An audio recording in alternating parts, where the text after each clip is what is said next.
že čo vlastne ten dobrý filter by mal spĺňať? Určitě by měl být řešený Ajaxově, tak aby se mi nenačítala stránka nebo nepřenačítala stránka při každém kliknutím na checkbox.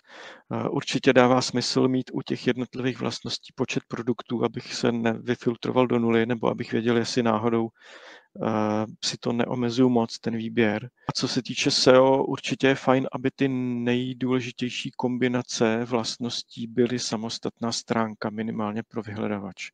Takže si zkuste pohlídat, aby ty URL adresy byly jednak trošku jako user-friendly a aby se třeba i měnil nadpis té sekce. Jo? Takže když já jsem v boxerkách a zadám si Nedeto a velikost L, tak by název stránky měl být Nedeto boxerky velikosti L.